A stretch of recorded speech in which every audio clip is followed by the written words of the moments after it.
تمام دیکھنے اور سننے والوں کو میری طرف سے السلام علیکم۔ میرا نام ہے محمد ہمایوں الرحمان اور آپ دیکھ رہے ہیں the hidden chapters YouTube channel. ناظرین اکرام، پاکستان کی ڈیفنس ٹیکنالوجی ہر گزرتے سال کے ساتھ ایک نئے دور میں داخل ہوتی جا رہی ہے۔ 2025 میں پاکستان نے ایک نیا کروز میزائل ٹیسٹ کیا جس کا نام تھا فتح 4۔ یہ صرف ایک میزائل نہیں بلکہ یہ پاکستان کی اسٹریٹجک کیپیبلٹی کا ایک نیا چیپٹر ہے۔ لیکن سوال یہاں پر یہ ہے کہ فتح 4 اصل میں ہے کیا، یہ کہاں سے بنا اور اس کو ڈیزائن کس لیے کیا گیا ہے۔ یہ تمام وہ سوال ہیں جو آج کی ویڈیو کے اندر ہم ڈسکس کرنے والے ہیں۔ تو ناظرین کرام، ویڈیو کو سٹارٹ کرتے ہیں۔ ویڈیو کی طرف بڑھنے سے پہلے اگر ابھی تک آپ نے میرے چینل کو سبسکرائب نہیں کیا تو سبسکرائب کر لیں اور بیل آئیکن دبا لیں تاکہ میرے آنے والی ویڈیو سب سے پہلے آپ کی طرف پہنچ سکے۔ شروع کرتے ہیں آج کی ویڈیو کو۔ آپ کو بتا دوں کہ ہمیشہ کی طرح جو ویڈیو ہے اس کو میں نے کچھ سیکشن میں ڈیوائڈ کیا تاکہ آپ اس کو ایزیلی انڈرسٹینڈ کر سکیں۔ پہلے سیکشن میں ہم بات کریں گے یہاں پر میزائل کے بیک گراؤنڈ کے بارے میں کہ اس کا بیک گراؤنڈ سٹارٹ کہاں سے ہوتا ہے۔ فتح 4 تک کا سفر جو ہے یہ بیسیکلی 1999 میں سٹارٹ ہوتا ہے جب پاکستان نے پہلی مرتبہ اپنا انڈیجنس میزائل پروگرام سٹارٹ کیا تھا۔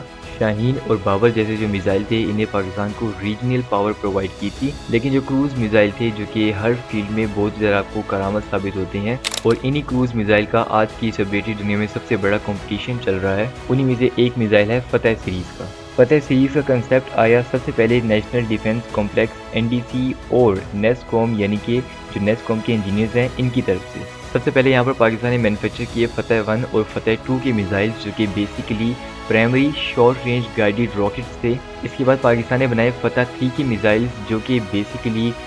پریسیجن رینج اور دونوں کے اندر جو ایڈوانسمنٹ کی اس نے دکھائی، یعنی کہ جو فتح 3 کا میزائل تھا اس کے اندر پرائمری شارٹ رینج کی ایبیلٹی اور پریسیجن ٹارگٹ کی ایبیلٹی دونوں ایک ہی وقت میں شامل تھی۔ اور اس کے بعد نمبر 4 کے اوپر آتا ہے فتح 4 کا میزائل جو کہ بیسیکلی گیم بدل دینے والا تھا۔ اگر ہم فتح 4 میزائل کی ٹیکنیکل اسپیسیفیکیشنز کی بات کریں تو یہاں پر جو فتح 4 کا میزائل ہے یہ بیسیکلی لینڈ اٹیک میزائل ہے۔ اس کی جو رینج ہے یہ ہے تقریباً 750 کلومیٹر اور جس کا ویٹ ہے یہ ہے 1.5 ٹن یعنی کہ 1500 کلو گرام۔ اگر اس کی ایکوریسی کی بات کی جائے تو یہ صرف اور صرف 5 میٹر CEP تک کی اس کی ایکوریسی ہے، مطلب کہ اپنے ٹارگٹ سے یہ تقریباً 5 میٹر آگے پیچھے تک ہٹ کر سکتا ہے اور یہ ایکوریسی ایک طرح سے بہت ہی بہترین قسم کی ایکوریسی ہے۔ یہ میزائل اپنی فلائٹ کے اندر ٹیرین ہگنگ کیپیبلٹی رکھتا ہے، یعنی کہ زمین کے بالکل قریب اڑتا ہے تاکہ جو ریڈار سسٹم ہے اس کے اندر یہ ڈیٹیکٹ نہ ہو سکے۔ اس کی پروپلجن سسٹم جو ہے یہ بہت زیادہ ایڈوانس ہے، اس کے اندر ٹربو فین کے انجنز یوز کیے گئے ہیں جو کہ اس کو لانگ رینج اور اسٹیڈی فلائٹ پرووائڈ کرتے ہیں۔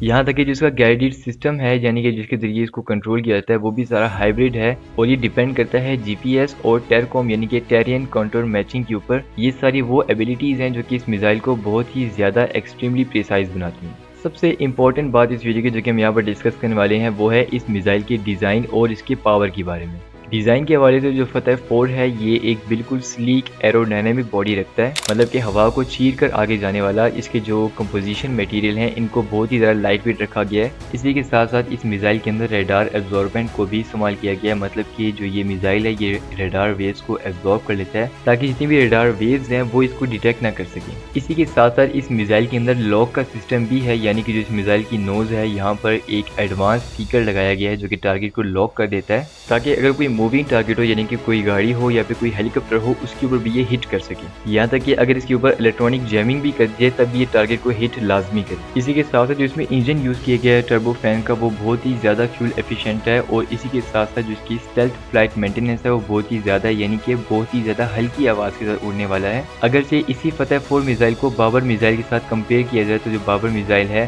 اس کا جو پہلا لینڈ اٹیک سسٹم ہے اس کی جو رینج ہے یہ ہے 700 کلومیٹر اور اگر بات کی جائے فتح 4 میزائل کی تو اس کی جو رینج ہے یہ ہے 750 کلومیٹر۔ بابر میزائل کے اندر جو اسٹیلتھ سسٹم ہے وہ نہیں ہے، لیکن یہی چیز آتی ہے فتح 4 کے اندر جس کے اندر جو اسٹیلتھ سسٹم ہے وہ بھی انسٹال کیا گیا ہے۔ اسی کے ساتھ ساتھ اگر ایکوریسی کی بات کی جائے اور پریسیجن کی بات کی جائے تو اس کے اندر بھی فتح 4 آگے ہے کمپیئر کیا جائے اگر بابر میزائل۔ اگر ہم اس کے اسٹریٹجک پرپس کی بات کریں کہ ہمیں یہ میزائل کام کہاں پر آ سکتا ہے، فتح 4 کا جو میزائل ہے اس کا اصل مقصد ہے پاور کو کنٹرول میں رکھنا۔ میں آپ کو اگر یہاں پر ایک ایگزامپل دوں تو اگر صرف فرض کرے کہ 2 کنٹریز ہیں، ان میں سے ایک کنٹریز کوئی ایسا میزائل بناتی ہے جو کہ پہلی کنٹری سے بہت ہی زیادہ پاورفل اور بہت ہی زیادہ اچھا ہے تو اگلی کنٹری کوشش کری کہ وہ اس سے بہتر میزائل بنا سکے تاکہ اس کا جو پریشر ہے وہ اگلی کنٹری کے اوپر زیادہ ہو سکے۔ اسی طرح اس پوری دنیا کے اندر جتنی بھی کنٹریز ہیں جیسے کہ ایران، پاکستان، USA اور اس کے علاوہ جتنی بھی فائٹر کنٹریز ہیں وہ تمام کنٹریز کوشش کرتی ہیں کہ وہ آئے دن بہتر سے بہتر جو میزائلز ہیں وہ متعارف کروا سکے تاکہ جو ان کا پاور پریشر ہے وہ مینٹین رہ سکے۔ اس لیے جو فتح 4 کا میزائل ہے یہ بھی بنایا گیا تاکہ جو پاکستان کا پریشر ہے یہ مینٹین رہ سکے اور جتنی بھی کنٹریز ہیں ان سب کو اس بات کا اندازہ ہو کہ پاکستان جو ہے وہ کس طرح سے ان کنٹریز کے اوپر اٹیک کر سکتا ہے۔ یہ میزائل پاکستان کو بیسیکلی کیپیبلٹی پرووائڈ کرتا ہے کہ وہ کسی بھی ہاسٹائل ریڈار کو اپنے ہی ایریا کے اندر بہت ہی اچھے طریقے سے پریسائز طریقے کے ساتھ مار سکتا ہے۔ اسی کے ساتھ جو یہ میزائل ہے یہ کسی بھی چیز کے اوپر بارود کا اٹیک یعنی کہ TNT اٹیک اور نیوکلیر اٹیک دونوں میں سے کوئی بھی کر سکتا ہے، یعنی کہ اس میزائل کو یوز کرتے ہوئے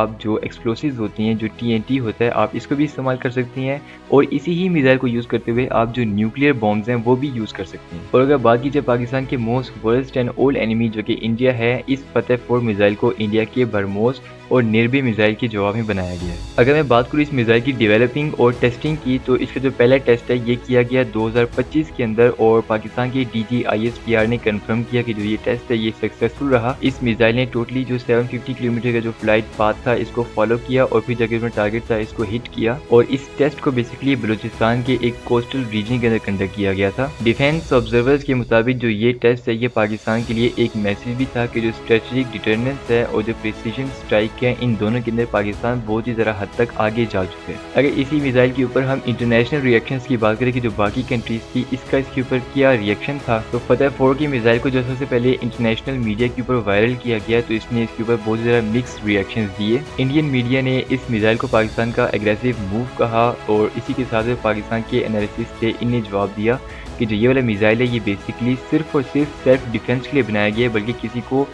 ٹارگٹ کرنے کے لیے نہیں بنایا گیا۔ بروکنگ اور رینڈز جیسے جو تھنک ٹینک ہیں انہوں نے کہا کہ ساؤتھ ایشیا کے اندر اس میزائل کے بننے کے بعد جو میزائل ریس ہے یہ اور بھی زیادہ حد تک تیز ہو سکتی ہے، لیکن پاکستان کے آفیشیل سٹینڈز کے مطابق یہ صرف اور صرف پاور بیلنس کو مینٹین کرنے کے لیے بنایا گیا ہے تاکہ باقی کنٹریز ہم سے آگے نہ چلی جائیں۔ جیو پولیٹیکلی طور پر جو فتح 4 کا میزائل ہے یہ صرف انڈیا کے لیے نہیں بلکہ ساؤتھ ایشیا کے جتنی بھی سیکیورٹی اسٹرکچر ہیں ان کے لیے بنایا گیا ہے اور اس طرح سے یہ ان کے لیے ایک نیا فیکٹر ہے۔ یہ میزائل بیسیکلی عربین سی، انڈین اوشن اور اس کے علاوہ جو سینٹرل ایشیا کے جتنے بھی روٹس ہیں وہاں تک پہنچ سکتا ہے۔ اسی کے ساتھ ساتھ جو چائنا پاکستان کی ڈیفینس کوپریشن ہے یہ بھی آہستہ آہستہ چیزیں بڑھتی جا رہی ہے۔ فتح 4 کا جو ڈیولپمنٹ تھا وہ انڈائریکٹلی چائنا کے ساتھ سپورٹ سے ہی آگے چلا ہے۔ اس کی جتنی بھی ایویونکس تھی اور جتنی بھی سپورٹ تھی وہ ساری چائنا نے ہمیں پرووائڈ کی، یہاں تک کہ جو الیکٹرانک پارٹس تھے وہ بھی ہم نے یہاں پر چائنا سے ہی حاصل کیے۔ اگر یہاں پر میڈیا اور پبلک ریئیکشن کی بات کی جائے تو جو پاکستان کے اندر سب سے پہلا فتح 4 میزائل تھا اس کو ایک نیشنل پرائڈ کے طور پر دیکھا گیا ہے۔ سوشل میڈیا پر بہت سے لوگوں نے اس میزائل کو پاکستان کا گارڈین بھی کہا ہے، یہاں تک کہ جو ڈیفینس انالیسسٹ ہیں انہوں نے یہ بھی کہا ہے کہ پاکستان کا جو